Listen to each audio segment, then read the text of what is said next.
सत्य को खोजने वाले आप सब साधकों को हमारा प्रणाम।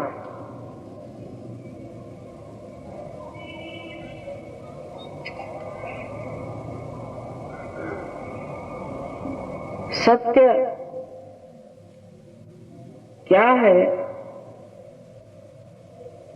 और उसे किस प्रकार खोजा जाएगा, इस पर अनेक विचारधाराएं चल पड़ती हैं। सत्य तो केवल एक है और वो है कि आप ये शरीर, मन, अहंकार आदि व्याधियां नहीं, किंतु आप आत्मा स्वरूप हैं। जिस दिन आप आत्मा स्वरूप हो जाते हैं, न कि आप पढ़ के, लिख के, वाद विवाद करके और कहें कि हम आत्मा स्वरूप हो गए, लेकिन वास्तविक में ये घटना आपके अंदर घटित हो और जिसके कारण आप स्वयं आत्मा स्वरूप हो जाएं, तब आप जान सकते हैं कि केवल सत्य क्या है। आजकल दुनिया में हम सोचते हैं कि ये आदमी अच्छा है, ये आदमी बुरा है, अपने मस्तिष्क से, दिमाग से। लेकिन ये केवल सत्य नहीं हुआ। क्या सभी लोग ऐसा सोचते हैं? तो बात नहीं। कोई कहता है ये अच्छा है, कोई कहता है वो अच्छा। तो इसका मतलब ये है कि हमने जो भी जाना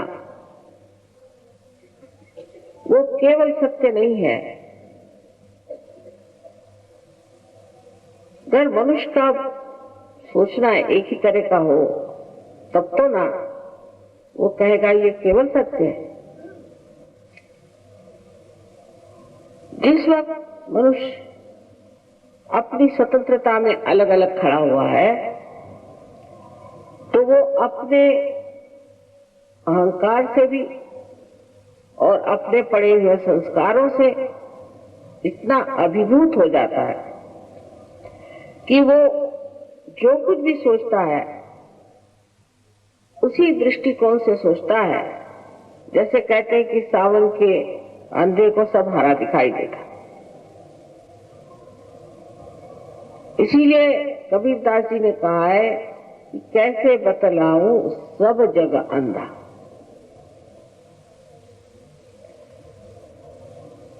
इसका मतलब ये है कि अभी तक इस मानव चेतना में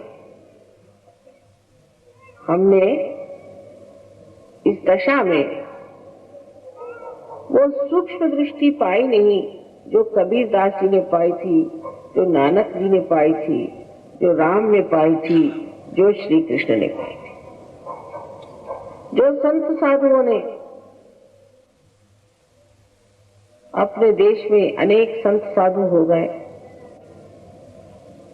उत्तर से लेकर दक्षिण तक, पूरब से लेकर पश्चिम तक, जहां भी जाओ वहां अनेक सद्गुरु हो गए। आजकल के जमाने में तो सद्गुरु बहुत मुश्किल से मिलते हैं।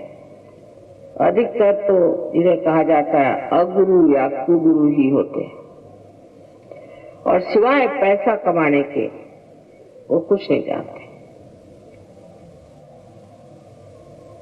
किस तरह से लोगों को बेवकूफ बनाना है और पैसा कमाना है।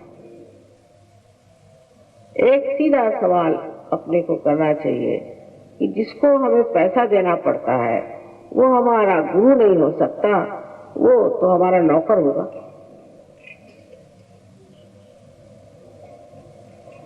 क्योंकि अगर परमात्मा एक जीवंत शक्ति है और उनकी उस शक्ति के कारण आज हम इंसान बन गए, तो उस जीवंत शक्ति को आप किस तरह से कुछ रुपया पैसा दे सकते? आप सोचिए कि एक बीज अगर आप इस माँ के उदर में डाल दें तो वो अपने आप ही जागरूक हो जाता है और उसमें अंकुर आ जाता है। क्या आप इस माँ को कुछ रुपया पैसा देते हैं कि उस बीज को कुछ व्यायाम करने को कहते हैं? ये तो जीवंत क्रिया है और जीवंत शक्ति की ये जीवंत क्रिया है। अगर आप इसे समझ सकते हैं कि जिस प्रकार एक बीज से अंकुर आ जाता है, उसी प्रकार आप में से भी ये शक्ति जो आपके अंदर सुप्तावस्था में है, सहज में जागृत होती है। सहज मतलब सह माने आपके साथ और ज माने पैदा हुई। ये शक्ति सहज आपके साथ पैदा हुई है, आपके अंदर स्थित है और इसके साथ आपको योग प्राप्त होता है। माने आप उस परम चैतन्य से जो निराकार में सारे संसार में फैला हुआ, जो अणु रेणु में हर जगह अपना अस्तित्व रखता है, वास्तव रखता है, उससे आप एकाकार हो जाते हैं। और ये घटित होता है सहज में और ये हर एक मानव का जन्म सिद्ध अधिकार है। हर मानव इसको प्राप्त कर सकता है। अब सब जितने संत साधु हो गए, जो बड़े बड़े हमने शास्त्र पढ़े हैं, ग्रंथ पढ़े हैं, सब में लिखा हुआ है कि अपने अंदर जो परमात्मा का रूप है, जो आत्मा स्वरूप है, उसे जाने बगैर भ्रम नहीं जा सकता। लेकिन बहुत से लोग ये भी मुझसे सवाल पूछते हैं कि अगर परमात्मा एक ही चीज है और एक ही परमात्मा के अनेक रूप हैं, तब फिर ये आपस में हम लोगों में प्रेम क्यों नहीं होता? अभी तक जाना नहीं कि हम एक ही शरीर के अंग प्रत्यंग हैं। मनुष्य की चेतना में अभी ये बात आई नहीं कि हम एक ही शरीर के अंग प्रत्यंग हैं। अगर ये हाथ में दर्द होता है तो दूसरा हाथ उसको सहलाता है। वो ये नहीं सोचता कि मैं इस पे उपकार कर रहा हूं और बगैर सहलाए चाहिए, क्योंकि सारा शरीर दुखने लग गया। एक हाथ के दुखने से सारा शरीर दुखने लग गया। अगर आप एक शरीर के अंग प्रत्यंग सब लोग हैं, तो फिर हम लोग अलग अलग कैसे? क्योंकि हम भूल गए एक बड़ी भारी बात जो हर पौर्वात्य देशों में, ओरिएंट में, पौर्वात्य देशों में आपको सोचना चाहिए कि जहां हम लोग बसे हुए हैं, यही सोचा जाता है, खासकर भारतवर्ष में, कि संसार में जो भी चीज है ये विनाशी है, क्षणभंगुर, और अविनाशी जो है उसे प्राप्त करना है। लेकिन अब जो लोग साहब हो गए, अंग्रेजियत आ गई, वो शायद इसको बिल्कुल भूल गए। पर अब भी हम जानते हैं कि हमें अविनाशी चीज को प्राप्त करना है। हर चीज विनाशी है और इस चीज के पीछे में हमें वहीं तक जाना चाहिए जहां तक इसकी मर्यादाएं हैं, उससे परे नहीं। ये हम सब जानते हैं। हम भारतीयवासी विशेषकर इस बात को जानते हैं। जब हम इस सत्य को एक जानते हैं और जब हम ये जानते हैं कि आत्मा का साक्षात्कार होना ही हरेक धर्म का चरम लक्ष्य है। बहुत से लोगों ने तो देव देवताओं की बात नहीं करी, किसी ने तो परमात्मा की बात नहीं करी, ईश्वर की भी बात नहीं की, जैसे बुद्ध ने, क्योंकि उन्होंने ये सोचा कि जब तक इनका आत्मा साक्षात्कार नहीं होता, तब तक कोई भी बात करिए तो बात ही रह जाएगी और इनमें कुछ समझ नहीं आए। तो बेहतर है पहले सिर्फ आत्म साक्षात्कार करो, जो असली चीज है उसी को प्राप्त करो, सिर्फ तुम आत्म साक्षात्कार को ही प्राप्त करो, ऐसी बात कहते रहे। तो ये लोग झूठ तो बोलते नहीं, पहली बात। और दूसरी बात ये कि इनमें और हमें बड़ा भारी एक अंतर था। वो कभी कोई गलत काम नहीं करते थे, कभी भी। जो हर काम करते थे वो शुभ होता था और समाज के हित के लिए ही करते थे। सो इनमें ऐसी कौन सी शक्ति थी कि ये हम लोग को जैसे गलत काम नहीं करते थे? वो शक्ति थी आत्मा का प्रकाश। जब हमारे अंदर आत्मा का प्रकाश आ जाता है तो उस प्रकाश में हम देखते हैं उस सत्य को जो केवल सत्य है। पर ये प्रकाश जो आता है वो हमारे नस नस में बहना चाहिए। इस तरह हम जानते हैं कि इसको छूने से ये ठंडा लग रहा है और अगर उसे छू ले तो गर्म लगेगा। उसी प्रकार हमारे उंगलियों पे पता होना चाहिए, उंगलियों पे पता होना चाहिए उसका बोध, उसका विद, जिससे वेद शब्द बना है, उससे जिसके इंग्लिश में नॉलेज कहते हैं, नोइंग, ग्नोस्टिक कहते हैं।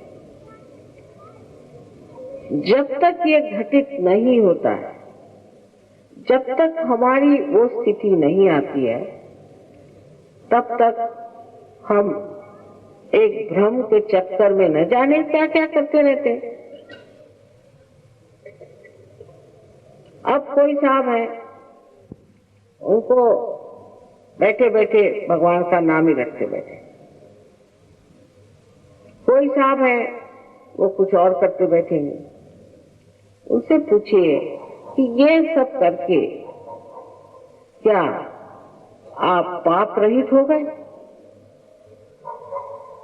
क्या आप कोई गलत काम नहीं करते?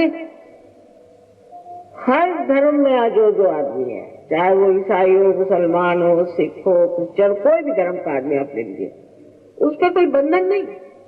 वो चाहे तो किसी गर्दन काट दे, चाहे तो किसी को डुबो दे, चाहे तो झूठ बोल बोल के लोगों को ठग ले, कुछ भी कर ले।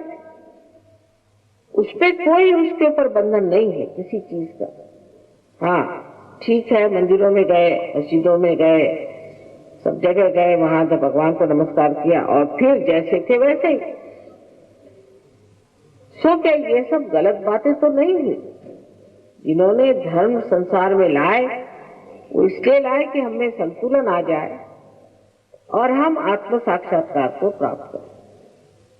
लेकिन जब हम देखते हैं दुनिया में तो हमारे बच्चे अब कहने लग गए कि साहब ये कुछ नहीं, भगवान भगवान सब झूठ है, धर्म नहीं।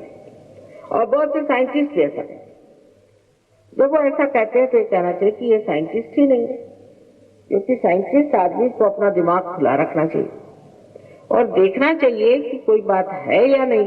एकदम से ही आप कैसे मना कर रहे हैं? परमात्मा है और उनकी शक्ति चराचर में है।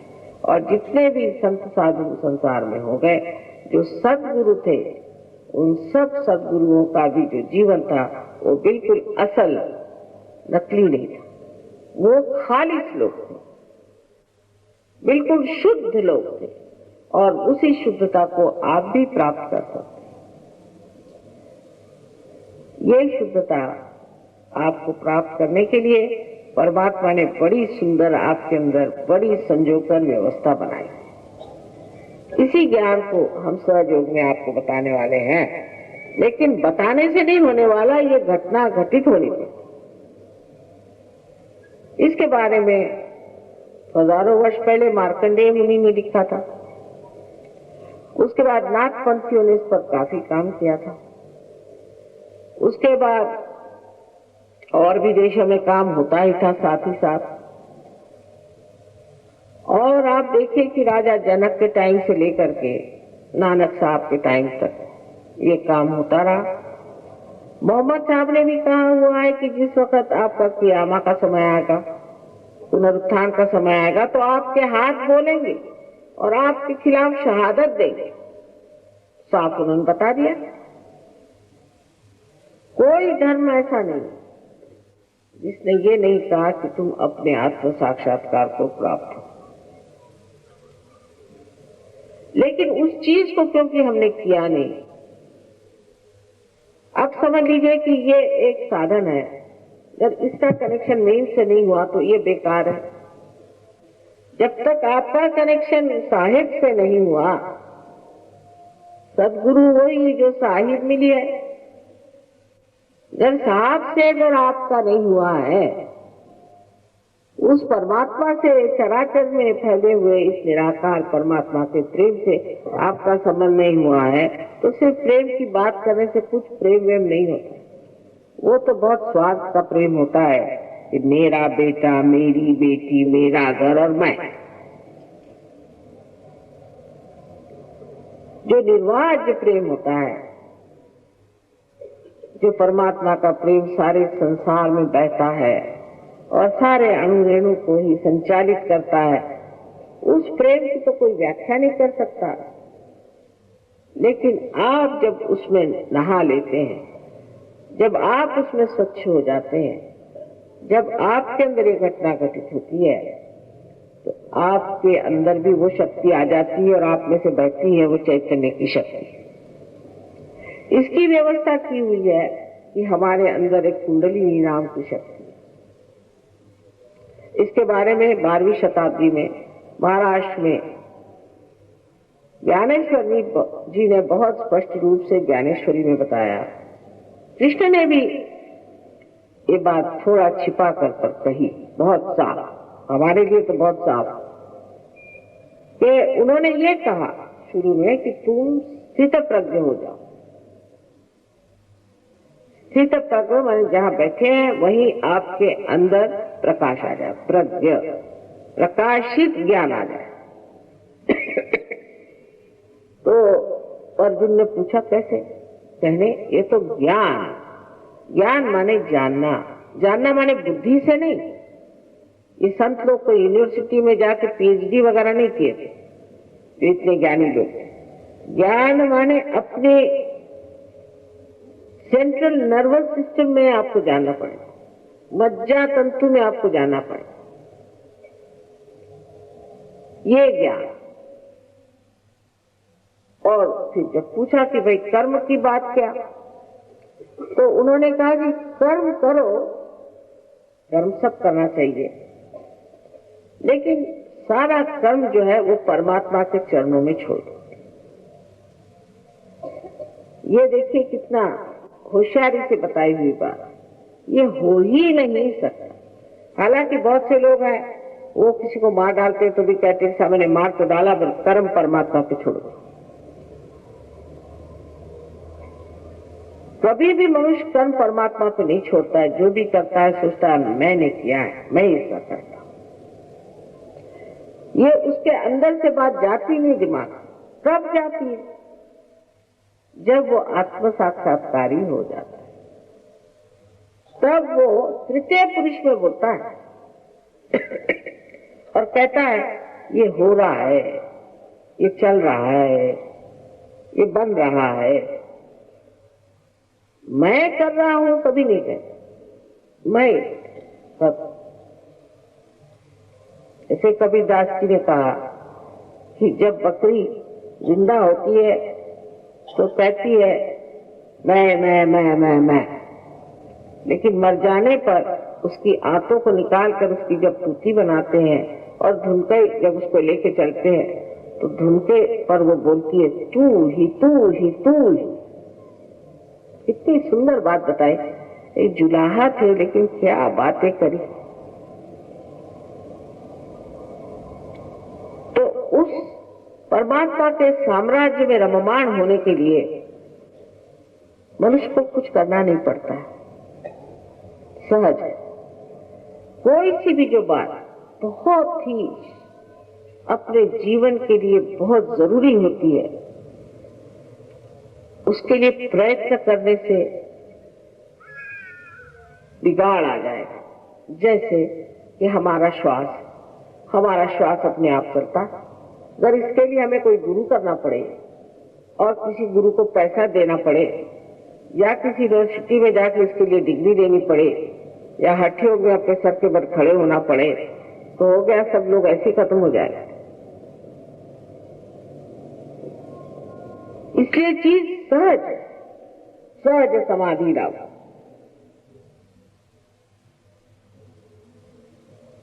और वो जो सहज चीज है उसको अगर आप सीधे से समझ लें तो अपने अंदर त्रिकोणाकार अस्थि में कुंडलिनी नाम की शक्ति है।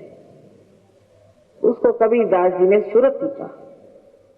लेकिन इंसान हर चीज को इस तरह से बिगाड़ता है कि जिस बिहार में इतने बड़े महात्मा हो गए, वहां तंबाकू को सुरती कहते हैं। इंसान को कोई चीज दे दो तो उसका बिगाड़ करने में इंसान के बढ़ के तो कोई है ही नहीं, तो उसको सुरती कहते हैं बिहार। तंबाकू को सुरती कहते हैं। सुरती चढ़े कमान, सुरती माने कुंडलिनी जो है वो ऊपर जब चढ़ती और वो षट चक्र को भेद करती और इस चराचर में जो ये परमात्मा की प्रेम की शक्ति है उससे एकाकार होती है, वही असल में योग है। और बाकी जो योग है वो उसका कुछ बहाना सा लगता है। योग माने संबंध हो जाना, कनेक्शन हो जाना। और ये आपके त्रिकोणाकार अस्थि में बैठी, इस अस्थि को अंग्रेजी में सेक्रम ऐसा कहते हैं। इसका मतलब है कि ग्रीक के लोग इस चीज को जानते थे कि ये सेक्रेड है, ये पवित्र है, ये हड्डी पवित्र है। और सहयोग में आप अपनी आंख से देख सकते हैं कि किसी किसी में जहां पर कि ऊपर का चक्र में कोई दोष हो तो ये कुंडलिनी ऐसे जोर से स्पंदित होती जैसे कोई हृदय हो। हड्डी जो है वो हृदय के जैसे स्पंदित होने लगती। और ये 3.5 कुंडलों में बैठी हुई शक्ति है और अनेक तागों से, जैसे कि अनेक बाल के जैसे बारीक बारीक इसके तागे होते हैं। और ये बीचों बीच की जो ब्रह्म नाड़ी है उसमें से बहुत सुंदरता से ऊपर चली आती है। और जब ब्रह्मरंध्र छिप जाता है तो आप ही के मस्तिष्क में से, सर में से, यहाँ से तालू में से आपको आश्चर्य होगा, आप ही महसूस कर सकते कि ठंडी ठंडी हवा आ रही है। हाथ में भी ठंडी ठंडी हवा आ रही है। आदि शंकराचार्य ने भी कहा है सलीलम सलीलम। उस दशा में जाकर के वो कहते हैं न योगे न सांख्य न, किसी भी चीज से नहीं, ये तो माँ की कृपा से होता है, क्योंकि वो तंग आ गए लोगों से झगड़ा करते। सो ये आपकी माँ है और ये हरेक की अपने अपनी अलग खास वैयक्तिक, हरेक की अपनी अपनी अलग ऐसी माँ है जो आपके बारे में सब जानती है। आपने कहाँ कहाँ खोज की, आप कहाँ कहाँ भटके, आप में क्या अच्छाइयाँ हैं, क्या बुराइयाँ हैं, लेकिन माँ होने के कारण वो क्षमा कर देती है और आतुर है कि मेरे बच्चे को मैं उसका जन्म कैसे दे दूं। इस कुंडलिनी के जागरण से ही दूसरा जन्म होता है। दूसरा कोई और तरीका आत्मज्ञान का नहीं। ये कुंडलिनी 6 चक्रों में उठती है और ब्रह्मरंध्र को भेदने के बाद आपको खुद ही महसूस होता है चारों तरफ ये ठंडी ठंडी हवा आ रही, सर में से भी ठंडी ठंडी हवा आ रही। पर यह तो सिर्फ एक बाह्य की देखने की चीज हुई। कुंडलिनी के जागरण से दिमाग की बीमारियां ठीक हो जाती हैं। इसकी सिद्धता तो आपकी दिल्ली यूनिवर्सिटी में ही हो गई, क्योंकि दिल्ली यूनिवर्सिटी ने इसे मान्यता दी और यहाँ अभी 2 डॉक्टर ने एमडी प्राप्त किया। उन्होंने इस पर रिसर्च किया और वो हैरान हो गए कि एक आदमी जो सहयोग करता है और जो सहयोग नहीं करता है उसके शारीरिक सौष्ठव में भी, उसके शारीरिक शक्ति में और दूसरे आदमी के शारीरिक शक्ति में ही बड़ा अंतर। और भी जो साइकोसोमैटिक जो कि असाध्य रोग हैं उस पर भी मेहनत की गई है और उस पर भी देखा गया इससे असाध्य रोग ठीक होते हैं। तो आप ही के अंदर आपकी शक्ति है और आप ही के अंदर आपकी दवा भी है और आप अपनी ही चीज को प्राप्त करते हैं। इसमें हमारा कोई लेना देना नहीं बनता, कोई भी लेना देना नहीं, सब आपका अपना है। जब आप अपनी ज्योति को प्राप्त कर लेते हैं तो आप भी दूसरों को जागरूक कर सकते हैं और आप भी दूसरों को ठीक कर सकते हैं। आप भी उनकी बीमारियां ठीक कर सकते हैं, क्योंकि जैसे जागृति होती है बीमारियां ठीक हो जाती हैं। बहुत सारे असाध्य रोग सहयोग से ठीक हुए हैं इस 19 साल में हमने देखे। लेकिन अधिकतर बीमार लोगों का ऐसा हाल होता है कि जब तक ठीक हुए बस भाग खड़े हो जाते। वो ये नहीं सोचते कि हमें प्रकाश मिला है तो हमको भी दूसरों को देना चाहिए। तो परमात्मा भी ये सोचते हैं कि ऐसे लैंप जो जलने नहीं वाले तो उसको ठीक करने से फायदा क्या। और दीप जला के कोई टेबल के नीचे नहीं रखता है, उसको ऊपर रखना चाहिए जिससे दुनिया को फायदा हो। दूसरी बात, जो मानसिक क्लेश, मानसिक तकलीफें जो हमें होती है, इस तरह से बहुत से लोग हैं उन्हें डिप्रेशन आ जाता है, साइकोलॉजिकल, कोई होते पागल हो जाते हैं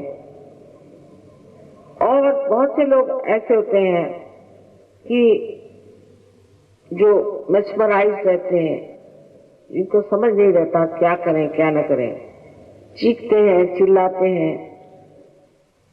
ऐसे लोग भी सहयोग से बहुत से लोग ठीक हो गए। लेकिन सबसे तो कमाल हुई है कि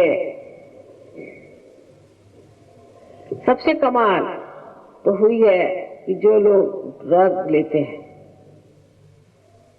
विलायत में हजारों सहयोगी हैं, हजारों, 30 देशों में ये कार्य हो रहा है और बहुत से लोगों ने आज आत्म साक्षात्कार को प्राप्त किया और कल से छोड़ दिया।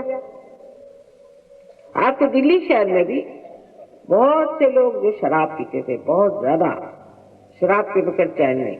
मैं नहीं कहती आप शराब मत पियो, नहीं तो आधे लोग उठ के चले जाएंगे, लेकिन थोड़े हमारे गली में आइए तो शराब छूट जाएगी अपने आप। मैं कभी नहीं कहती, क्यों कहे, जबकि कहने से लोग भाग जाते तो बेहतर है न कहे। अगर कोई आदमी अपने हाथ में सांप लेके खड़ा है, उससे कभी तेरे हाथ में सांप है और अंधेरा है, वो तो जिज्ञा जाएगा, नहीं सांप क्यों है, आप कौन होते बड़े समझाने वाले, रहने दीजिए अपनी अकल। उसी वक्त आप लाइट लगा दीजिए, फौरन सांप छोड़ देंगे। ऐसी चीज, क्योंकि मनुष्य स्वतंत्र हो जाता है असली माने में, उसको किसी भी प्रकार की चीज दबा नहीं सकती। कोई भी आदत उसके व्यक्तित्व को अपने मुट्ठी में नहीं ले सकती। ऐसा आदमी अपनी स्वतंत्रता में, अपने गौरव में खड़ा रहता है। उसको किसी चीज की ना गरज रह जाती है, ना किसी का भय रह जाता है।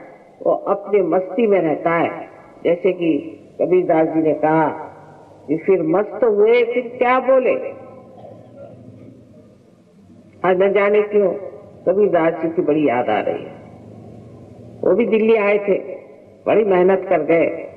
शायद होगी इन सब संत साधु औलिया, निजामुद्दीन साहब यहाँ हो गए, बड़े बड़े औलिया भी हो गए। इन सब की मेहनत से ही शायद आप लोग आज यहाँ पधारे हैं अपने आप को साक्षात्कार के लिए।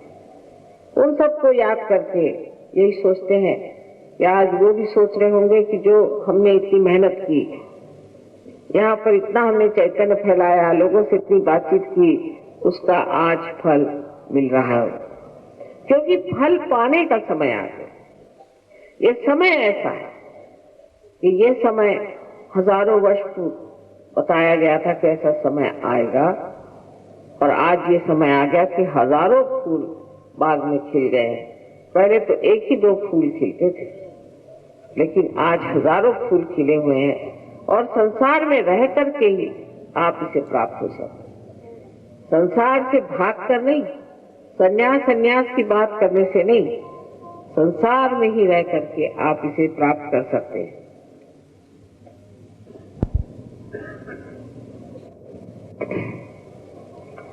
और जिसको ये चीज प्राप्त हुई, वो समझ लेता है कि अब तो मैं परमात्मा के साम्राज्य में आ गया, क्योंकि हर तरह की कृपा, हर तरह का आशीष उस पर बरसता है। कोई आपको दुख देने की अपने शरीर को जरूरत नहीं, अपने को तकलीफ देने की जरूरत नहीं, उपास करने की तो बिल्कुल जरूरत नहीं। अगर आपको अपनी माँ को सताना हो तो आप उपास करें। पता नहीं कहां से ये उपास की विधि निकाली कि तुम तो सारा उपास करो और पैसा सब हमें दो। ऐसी कोई भी विधि आपको करने की जरूरत नहीं जो असहज है। सर्वसाधारण गृहस्थी में ही रहते हुए आप इस चीज को प्राप्त होते हैं। आपके गृहस्थी के भी प्रश्न टूट जाते हैं, आपसी रिश्ते अच्छे हो जाते हैं, और एक नवीन तरह की एक शय आप बन जाते हैं। लेकिन हम तो कहें कि ऐसी तो पूरी जामात की जामात तैयार हो रही है। बिस्मिल्लाह खान साहब आए थे स्विट्जरलैंड में, उन्होंने देखा वहां पे यूरोप के सारे सहयोगी बैठे थे, एक कान से उनका सुन रहे थे। कहा कि माँ ये आपने बनाया कैसे, इनको किस तरह से ये सब समझ में आ रहा है, और ये किस तरह से हमें सुन रहे हैं, और ये इतनी शुद्ध हिंदी भाषा में किस तरह से हिंदुस्तानी गाने गा रहे हैं। मैंने कहा भाई देखो, ये अब हो गए आत्मा स्वरूप। तो आपका मतलब ये खालिस हो गए? मैंने कहा हाँ खालिस हो गए। मैंने कहा मैं खालिस्तान बना रही हूँ। तो कह ले वो लोग क्या बना रहे हैं? मैंने कहा उनसे जाके पूछो, ये खालिस्तान जहाँ लोग खालिस हो, इसी का वर्णन किया गया है। जो बताते हैं इसी का वर्णन किया गया है।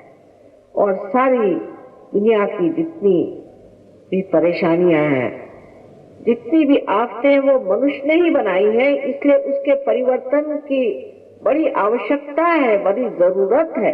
जब तक मनुष्य नहीं बदलेगा तब तक आपका संसार ठीक नहीं हो सकता। इस परिवर्तन की क्या कहने कि हमने देखा जो लोग हाथ में हमेशा क्रोध लिए घुमा करते थे, वो हाथ में प्यार का ध्यान लिए घूम रहे। आपको देखना चाहिए कि सहयोगी जो इंग्लैंड में है, जो कि इंग्लिश लोग जिनको हम सोचते हैं कि बड़े राक्षसी होते हैं, वो जब यहाँ आते हैं तो इस भारत माता की थोड़ी सी धूल अपने सर पर चढ़ा देते। ये योग भूमि है। इस भूमि से ही हमें ये आत्मदर्शन हुआ। और जब देहातों में जाते हैं तो गरीब बेचारे देहात में, बहुत सारे गरीब देहाती अभी सहयोगी हैं, ऐसे उनसे गले मिलते हैं, ऐसे प्यार से उनसे बात करते हैं, ऐसे पकड़ पकड़ के रोते हैं कि पता नहीं कितने जन्म के ये भाई आपस में मिल रहे हैं। और देख देख कर ऐसा आनंद होता है। ये प्रेम का सागर, ऐसी दुनिया अब बन गई है। मैं रोज ही देखती हूँ इस तरह की दुनिया बनते हुए। मैं तो सोचती हूँ कि दिल्ली शहर में भी ऐसी दुनिया बस जानी चाहिए। इसकी बहुत जरूरत है, जहाँ मनुष्य अपने परिवर्तन को देखे, अपने आनंद को देखे। इस आत्मा के ज्ञान से मनुष्य सत्य को जानता है, केवल सत्य को, और जब उसका चित्त आलोकित हो जाता है तो ऐसे इंसान की एक नजर भी काफी है कि आपको शुभ आशीर्वाद दे दे। ऐसा आदमी जहां खड़ा होगा वहां शांति हो जाएगी। जिस घर में जाएगा वहां चैन आ जाएगा। जिसके सर पे हाथ रखेगा उसका भला हो जाएगा, क्योंकि अपने हित के लिए ही परमात्मा ने ये सुंदर सी चीज हमें दी हुई है और इस चक्र के भेदन से ही आप इसे प्राप्त होते हैं। कृष्ण की जो दूसरी बात उन्होंने कही कि भक्ति में तुम जो कुछ दोगे उसे स्वीकार ही होगा, लेकिन भक्ति अनन्य होनी चाहिए। देखिए कितनी कमाल की बात है, एक शब्द पे नचा रखा है दुनिया को, अनन्य माने जब दूसरा न हो। ये कब हो सकता है? आप यहाँ बैठकर हरे रामा हरे कृष्णा करते रहिए तो गला फट जाएगा और कैंसर हो जाता है।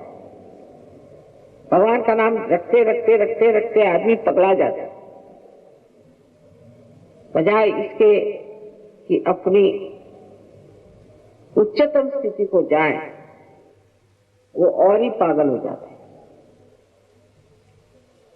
एक ही अक्षर प्रेम का पढ़े सो पंडित हो।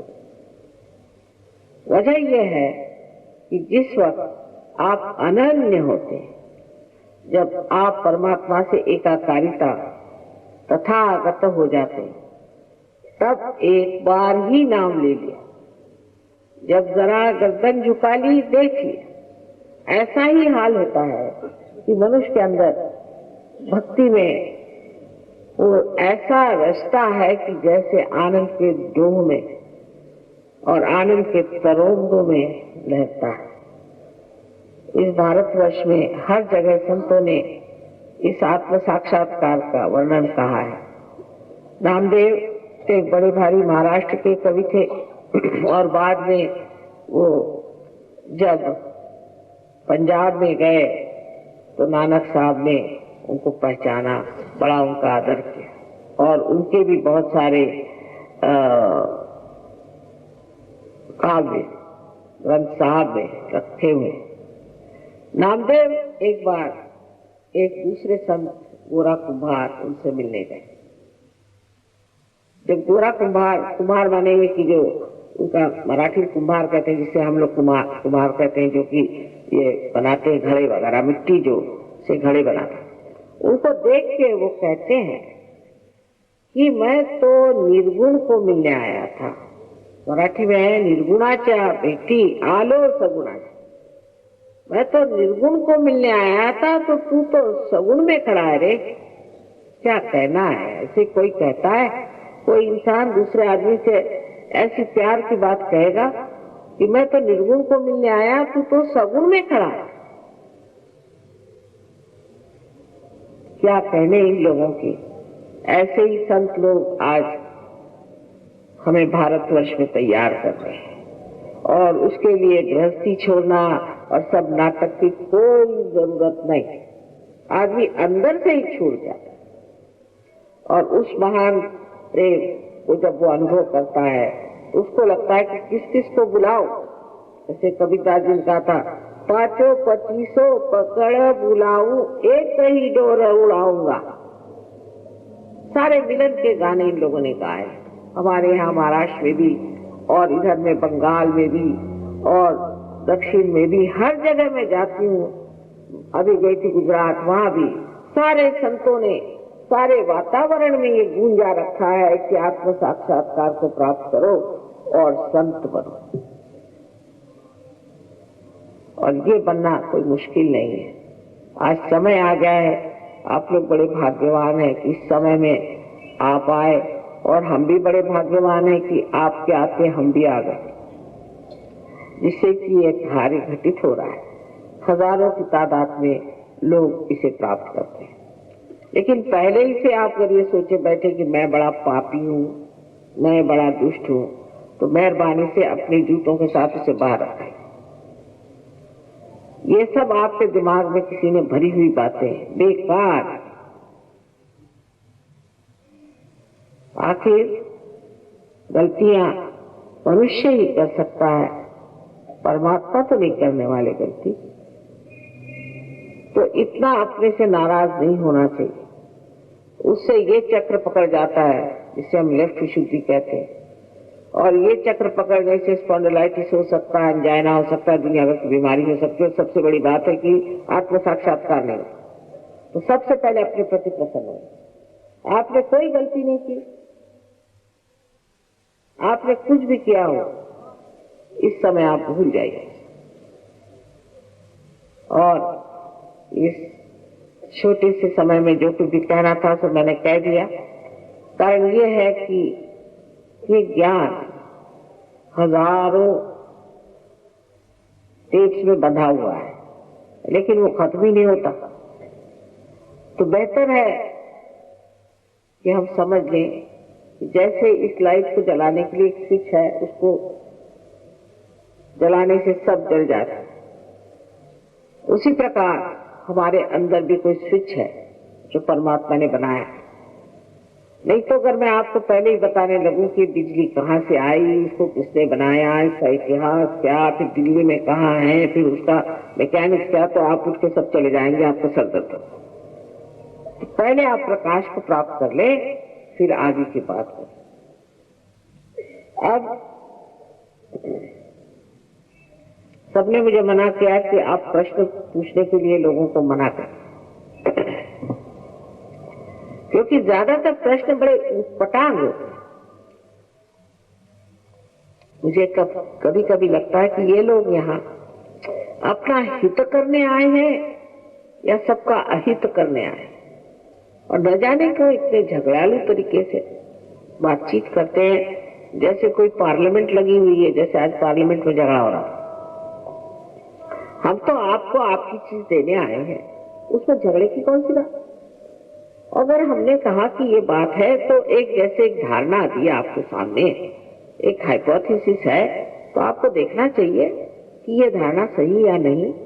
अगर घटित होती है तो फिर मानना चाहिए, अगर आप ईमानदार आदमी हैं तो, क्योंकि सब अगर आपके कल्याण ही के लिए हम कर रहे हैं तो उसमें झगड़े की बात कौन सी। ये तो ऐसा ही हुआ कि आदमी अपनी नाक मुंह को नोच ले, क्योंकि उसको झगड़ने की आदत। इसलिए इन्होंने मना किया हुआ है सबने कि माँ आप प्रश्न मत पूछिए, बिल्कुल हम लोग बिल्कुल उसके विरोध में। देखिए हम तो माँ है ना, हम जानते हैं कि खोपड़ी कहीं कहीं घूम ही रही है। तो इतना ही कहूंगी कि कुछ प्रश्न हो आपको तो आप लिख दीजिए, और कल भाषण में मैं उसका सब उत्तर व्यवस्थित रूप से दे दूं। आपको कोई भी प्रश्न हो आप पूछ लीजिए। वैसे तो यहाँ पर दिल्ली में बहुत से सेंटर्स हैं, और अब एक आश्रम भी बन गया। सबसे पहला आश्रम दिल्ली में ही बना है, वहां कोई रहेगा कि नहीं ये पता नहीं, लेकिन कम से कम एक आश्रम बन गया। और उस आश्रम में हम लोग प्रोग्राम इनका होता है, सेंटर है, और वहाँ सबसे बड़े निपुण लोग कहना चाहिए, जो कि सहयोग में हमको समझते हैं कि बहुत निपुण है, वो लोग कार्रवाई करते हैं। और एक बार जागृति होने के बाद सिर्फ ये समझ लेना चाहिए कि इस जागृति का जो कनेक्शन है वो ठीक से फिट बैठ जाए, बस। उसके बाद आप देख लीजिए कि आप क्या कमाल की चीज है। जैसे किसी देहात में जाइए और वहां आप टेलीविजन ले जाइए और उनसे कहिए कि इस डब्बे में ही आप देख सकते हैं सारी दुनिया की, तो कहेंगे क्या बात कर रहे हैं, ऐसे कैसे हो सकता है। तो वो जानते नहीं ना उसके बारे में, ऐसे हम भी अपने बारे में नहीं जानते, पर जब कनेक्शन लग जाता है तो हैरान हो जाते हैं। तो आप क्या हैं, आपका गौरव क्या है, आपकी शक्तियां कितनी हैं, आप कितनी महान चीज है, वो सिर्फ आपके आत्मदर्शन से ही, उस प्रकाश में ही आप जान सकते हैं। इसके अनेक अनेक चमत्कार कहिए या कहें लाभ, जो भी से कहें, सिर्फ मैं इतना ही कहूंगी कि आप एक ऐसा मानव बन जाते हैं कि जो संसार की सारी शांति का, आनंद का एक स्रोत हो जाए। आपके सारे ही प्रश्न साथ ही साथ भी हल हो जाते हैं। और जैसे कि जब तक आप पानी में खड़े हैं तो आप पानी से डरते हैं, पर जब आप किसी बोट में चले आए तो उसी को देखते हैं, और उसके बाद जब आप तैराक हो जाते हैं तो उसी पानी में कूद पड़ते हैं और 50 को बचाते हैं। इसी प्रकार आपकी प्रगति होती रहती है। पहले आप निर्विचार होते हैं, फिर आप निर्विकल्प हो जाते हैं, और उसके बाद एक आप पक्के सहयोगी होकर के दुनिया का कल्याण करते हैं। इसके लिए कोई पैसा नहीं, इसके लिए हमारा कोई ऑर्गेनाइजेशन नहीं है, हमारी कोई संस्था नहीं है, सिर्फ आप हमारी संस्था है, और इसमें कुछ बनना पड़ता है। कोई सर्टिफिकेट नहीं है कि हम सहयोगी है, कोई दिमाग में लगा कर में घूमे हम सहयोगी है। ऐसे बहुत से हैं कि अपने कहते कि हम हमारा फिर से जन्म हो गया, हम फलाने हैं ठिकाने, पर उसकी शक्तियां कहाँ है, वो स्वभाव कहाँ है, वो तबीयत, वो रियासत कहाँ है। ये तो अच्छा है कि बगैर किसी रियासत के आप कहें कि हम बड़ी रियासत वाले, उसी तरह की चीज हो गई। अगर आप हैं तो साक्षात होना चाहिए, दिखना चाहिए, लोग समझना चाहिए। तो इस चीज में आप सिर्फ ईमानदारी बरतें और अपने प्रति बहुत प्रसन्न चित्त हो, अपने को कोई दोष या न लगाए, तो ये कार्य हो सकता है। ठीक है ना? अब प्रश्न तो नहीं चाहिए। अब आप सबसे ये विनती है मुझे कि आप जमीन पर बैठे हैं तो बड़ी अच्छी बात है, और जो नहीं बैठे हैं वो लोग अपनी चप्पल उतार लें, और जो जमीन पर भी बैठे हैं चप्पल उतार। और ये जो मैंने कहा योग भूमि है, इसी को नमस्कार करके हमें एक कार्य करना। जिन लोगों के को आत्म साक्षात्कार नहीं चाहिए वो लोग कृपया बाहर चले जाए, क्योंकि एक 10 मिनट का काम है, आपको आंख बंद करके करना है। और जो लोग चाहते हैं कि थोड़ी देर बाहर होके आ जाए तो हम 5 मिनट और रुक लेते हैं। लेकिन एक बात है कि अगर आपको नहीं करना है तो आप सब पे मेहरबानी करके और ये स्थान छोड़ दें तो बड़ा अच्छा होगा, क्योंकि आप तो हमेशा ही दूसरों को देखते आए हैं, कुछ आज अपने को देखने की बात है। सब लोग जो खड़े हैं वो भी बैठ जाएं तो बड़ा अच्छा हो जाएगा, क्योंकि अब तो आंख बंद करनी है तो माँ भी नहीं दिखाई देगी। आप लोग बैठ ही जाएं तो सबको आत्म साक्षात्कार। मैं लेफ्ट और राइट कहूंगी, क्योंकि हर भाषा में लेफ्ट राइट को अलग तरह से कहते हैं। लेफ्ट हैंड मेरे हाथ में इस तरह से, यार आप गुड, पर इस तरह से होना चाहिए, यूं ना हो ना यूं, हल्का सा यूं खोले जैसे कुछ मांग रहे हैं। ये आपकी इच्छा कि आप आत्म साक्षात्कार चाहते, सब लोग इस तरह से आते। पहले आपको मैं दिखाती हूँ, उसके बाद आंख बंद करनी होगी। फिर आपका राइट हैंड आपको हृदय पे रखना होगा। हृदय में रखना इसलिए कि हृदय में आत्मा का स्थान है। ये परमात्मा का प्रतिबिंब हमारे अंदर है, और कुंडली जो है वो उनकी शक्ति है, जिसे आदि शक्ति कहते हैं। जिसने सारी दुनिया बनाई वो आदि शक्ति, उसका प्रतिबिंब है। इसलिए पहले अपना राइट हैंड आप हृदय पे रखें, उसके बाद सारा काम लेफ्ट साइड में करेंगे। लेफ्ट हैंड जो कि हमारी ओर, राइट हैंड क्रिया शक्ति है, इसलिए पहले हृदय पे रखे और उसे आप पेट के ऊपरी हिस्से में लेफ्ट हैंड साइड पे रखिए। ये हमारे गुरु तत्व का चक्र है, इसे हमें हमारे सदगुरुओं ने बनाया है, जो कि 10 तत्व है, 10 तत्व हैं। उसके लिए आप right hand left hand side पे रखें, पेट के ऊपरी हिस्से में। उसके बाद में यही राइट हैंड आप पेट के निचले हिस्से में रखें, लेफ्ट हैंड साइड।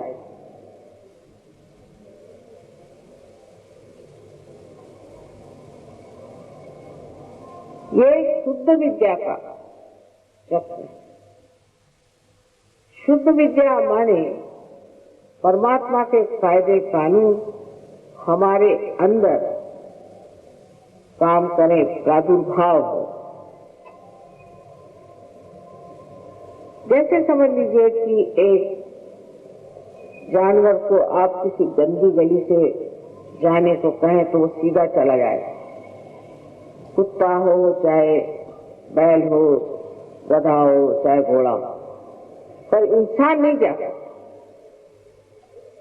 पर जब वो शुद्ध विद्या को प्राप्त करता है तब वो गलत गली में नहीं जाता,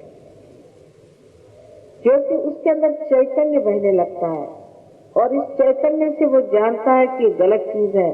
जैसे ही कोई गलत चीज उसको लगती है तो उसके हाथ में गर्मी से आने लग जाती है। फिर उसके बाद देखता है कि चैतन्य हाथ नहीं लग रहा, उसे छोड़ देता है।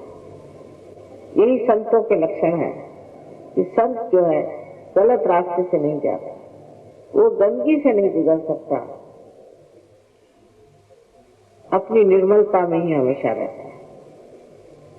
तो ये चक्र शुद्ध विद्या का है, ये आपके अंदर, आपके व्यक्तित्व में, आपके हस्ती में समाना चाहिए, सिर्फ दिमागी जमा खर्च नहीं। उसके बाद यही राइट हैंड आप पेट के ऊपरी हिस्से में लेफ्ट हैंड साइड में रखेंगे जो गुरु तत्व का है, और फिर आप हृदय पे रखेंगे। अब बार बार मैंने आपसे कहा है कि आप अपने को माफ करें और अपने प्रति प्रसन्न हो जाएं, क्योंकि ये चक्र बहुत पकड़ता है। यहाँ पर सामने से हाथ है, पीछे से नहीं, इधर से हाथ, यहाँ ऐसे हाथ रखें पीछे, और गर्दन को राइट साइड में मोड़। ये चक्र बहुत लोगों का पकड़ता है, न जाने क्यों, दिल्ली में खासकर।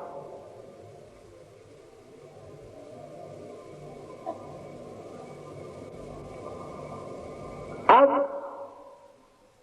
आप ये हाथ अपने कपाल पर या माथा कैसे पता नहीं, कपाल पर इस तरह से रखें कि दोनों तरफ से आप इसे अच्छे से दबा सकते, जैसे सर में दबाते। ये स्थान क्षमा करने का, सबको क्षमा करने का। उसके बाद अपना राइट हैंड अपने सर के पिछले हिस्से में रख करके और सर को ऊपर उठाएं, उस पर झेल लें अपना सर। उसके बाद इस हाथ को तान लें, और तानने के बाद इस हाथ का जो हथेली में जो बराबर बीचों बीच ये जगह है, इसे अपने सर में, तालू में, यहाँ जो नरम हड्डी थी जिसे कि तालू कहते हैं, उसके साथ बराबर रखें और गर्दन झुका के, और अपने सर की जो चमड़ी है, इसे स्कैल्प कहते हैं, उसे बहुत धीरे धीरे, बहुत दबा के, उंगलियां बाहर की ओर खींच कर, जोर से दबा के, और इसे 7 मरतबा आप घुमाएं।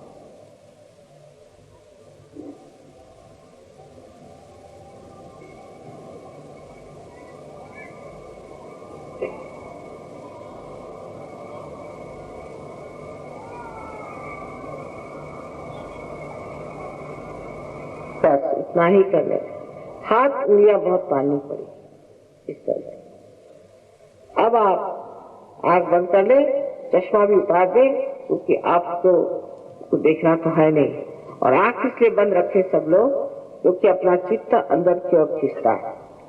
दूसरी एक बात है कि आंख को बहुत जोर से मीचना नहीं है, न कि उल्टे घुमाना है, और न कि उसको धीरे से बंद करना है, पर सर्वसाधारण जिस तरह से हम अपनी निद्रा के लिए आंखें बंद कर लेते हैं, उस तरह से बंद करना है।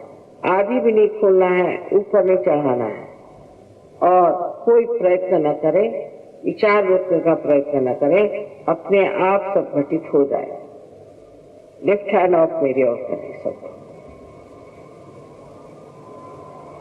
अब आंख बंद करें, और जो लोग कुर्सी पर बैठे हैं वो दोनों पैर अलग कर ले, जो जमीन पर बैठे हैं वो ठीक है। सब लोग जूते उतार के बैठे। राइट हैंड अपने हाथ पे रखें। अब कृपया आंख बिल्कुल न खोलें जब तक मैं न बताऊं। अब हृदय पे हाथ रख के आप मुझसे एक सवाल पूछें, जैसे कंप्यूटर से पूछते हैं आप मुझे माँ कहें चाहे श्री माता जी कहें, श्री माता जी क्या मैं आत्मा हूं? ये प्रश्न करें, मन में करें, दूर से नहीं। श्री माता जी क्या मैं आत्मा हूं? ये प्रश्न 3 बार पूछे।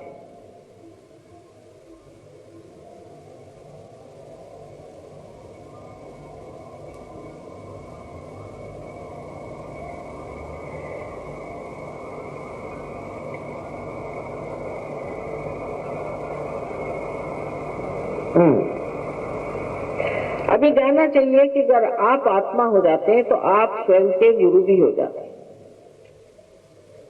तो इसी राइट हैंड को आप पेट के ऊपरी हिस्से में लेफ्ट हैंड साइड में दबाइए और गुरु तत्व पे रख करके एक सवाल पूछे मुझसे कि श्री माता जी क्या मैं स्वयं का गुरु हूं? 3 बार ये सवाल पूछे, श्री माता जी क्या मैं स्वयं का गुरु हूं?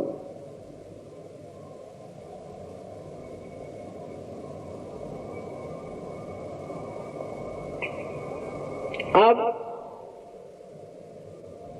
ये राइट हैंड आप पेट के निचले हिस्से में रख दें जहां शुद्ध विद्या का चक्र है, लेफ्ट हैंड साइड। और यहां पर मैं यही कहूंगी कि मैं आपकी स्वतंत्रता का मान करती हूं। आप पर कोई चीज लादी नहीं जा सकती, शुद्ध विद्या तो बिल्कुल नहीं लादी जा सकती। इसलिए आपको कहना होगा 6 मर्तबा, क्योंकि इस चक्र में 6 पंखुड़ियां हैं। 6 मर्तबा कहना होगा ये श्री माता जी मुझे शुद्ध विद्या दीजिए। 6 मर्तबा कहना होगा श्री माता जी मुझे शुद्ध विद्या दीजिए।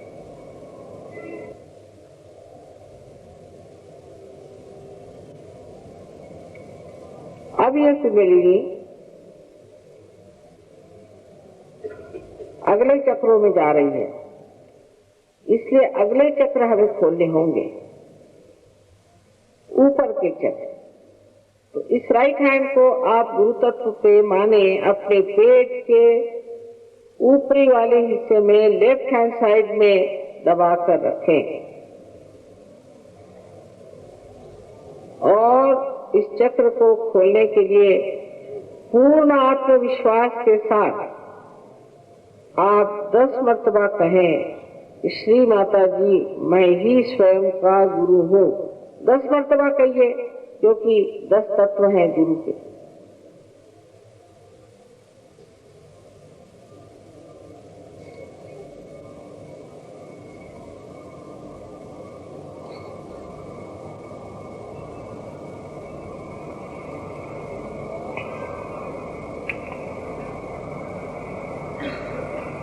अब जैसे मैंने शुरू में बताया था कि आपके बारे में एक ही सत्य बात है, वो है कि आप आत्मा हैं। ये शरीर मन अहंकार आदि उपाधियां नहीं, आप आत्मा ही हैं। इसलिए अब अपना राइट हैंड आप अपने हृदय पे रखें और यहाँ पर आप पूर्ण आत्मविश्वास के साथ इस महान सत्य को 12 मर्तबा कहिए, 12 मर्तबा। श्री माता जी मैं आत्मा हूं।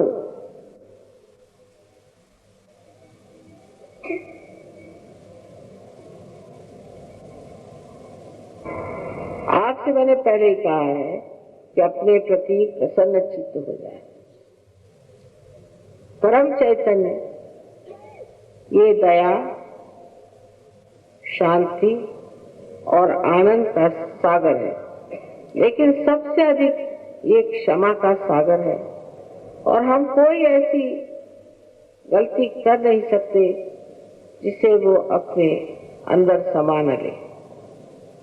इसलिए प्रसन्न चित्त होकर के अपना राइट हैंड आप गर्दन और कंधे के बीच में जो कोण है उस पे रखें और गर्दन को राइट साइड में मोड़ दें और पूर्ण आत्मविश्वास के साथ आप कहें, श्री माता जी मैंने कोई गलती नहीं की, मैं बिल्कुल दोषी नहीं हूँ। श्री माता जी मैं बिल्कुल दोषी नहीं हूँ, इसे आपको 16 बार कहना होगा।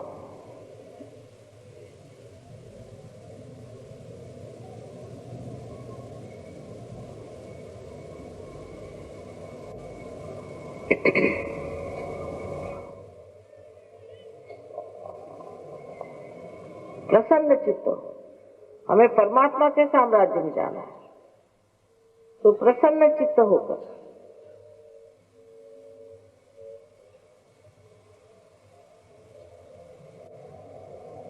पूर्ण हृदय से कहें।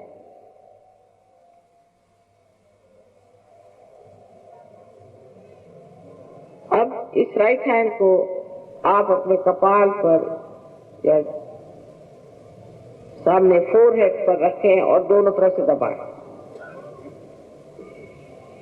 जैसे सर दर्द में दबाते। यहाँ पर क्षमा का केंद्र है, तो यहाँ आपको कहना होगा कि श्री माता जी मैंने सबको एक साथ क्षमा कर दी।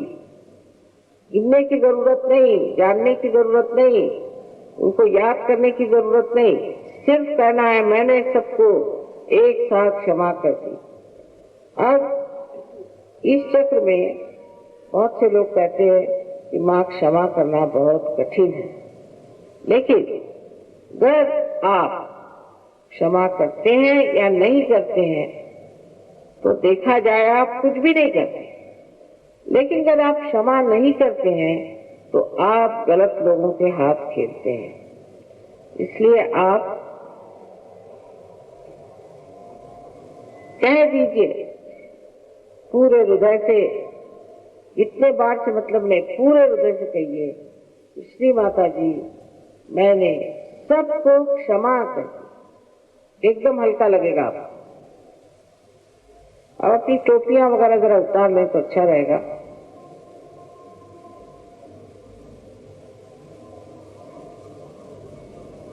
ऐसी पगड़ी रहने दीजिए, पर टोपी उतार लेना चाहिए।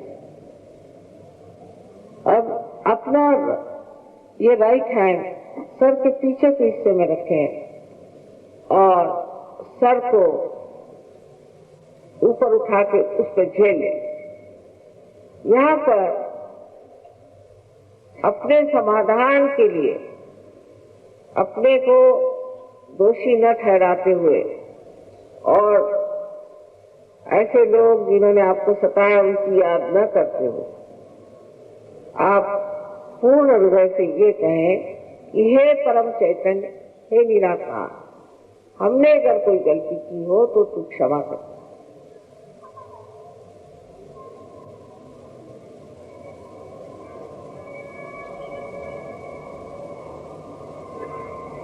अब इस हाथ को तान ले और इसके बीच का हिस्सा, हथेली के बीच का हिस्सा बराबर अपने तालू पर रखें और गर्दन को झुका लें।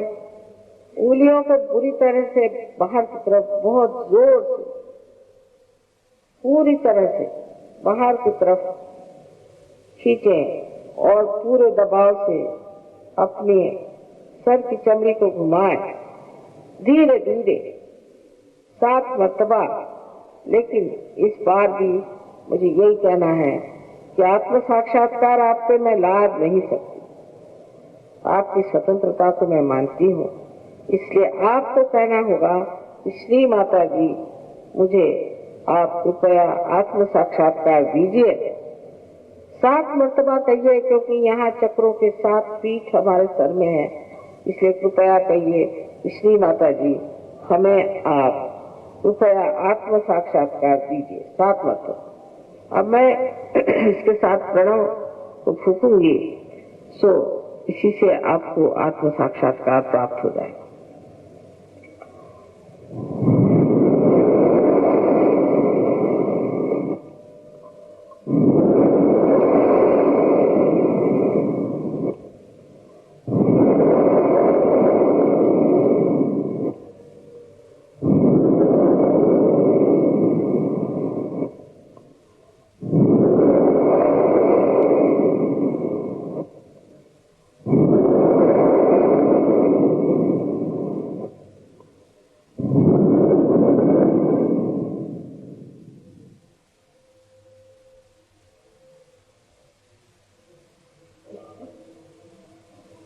धीरे धीरे हाथ नीचे ले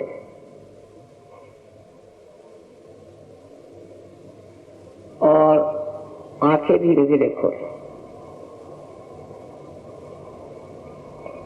अब अपना राइट हैंड में रहो। ध्यान रखें कि हमें ठंडे खड में आते हैं राइट हैंड, और अपनी गर्दन झुका करके इस तालु भाग पे देखें लेफ्ट हैंड से कि कुछ ठंडक आ रही है। किसी किसी की बहुत दूर तक आती, अधर पकड़े, ऐसा नहीं कि उसको चिपका के नहीं, देखें यहाँ ठंडक आ रही है।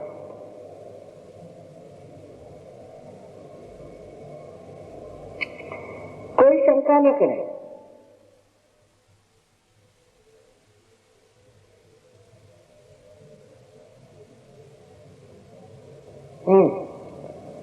अब लेफ्ट हैंड को मेजर करें और फिर से गर्दन झुकाकर राइट हैंड से देखें कि कोई ठंडक आ रही कि नहीं।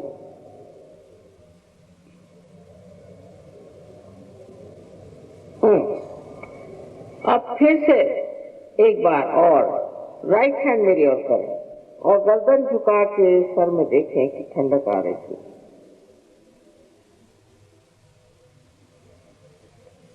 बहुत नजदीक से ही पकड़ना है। झुकाइए सर जरा दूर, थोड़े दूर सर से, इधर सामने की तरफ, जहां अपने सर में नरम हड्डी थी, इसे तालू कहते थे बचपन में, उस पर देखना। सामने झुकाइएगा सर। अच्छा, अब ये दोनों हाथ आकाश की ओर उठे, दो इस तरह, और एक सवाल पूछे, श्री माता जी क्या ये परम चैतन्य है? श्री माता जी क्या यह परमात्मा का प्रेम है? ये प्रश्न आप 3 बार मुझसे पूछे सर को ऊपर कर।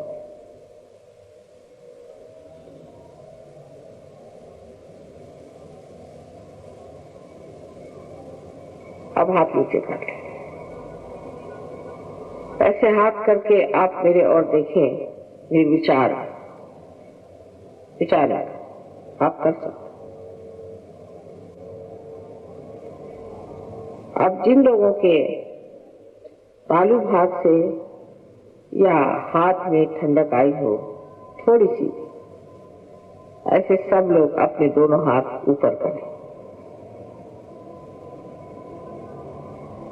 ये तो सभी लोगों की हो गया। आप सब संतों को मेरा नमस्कार।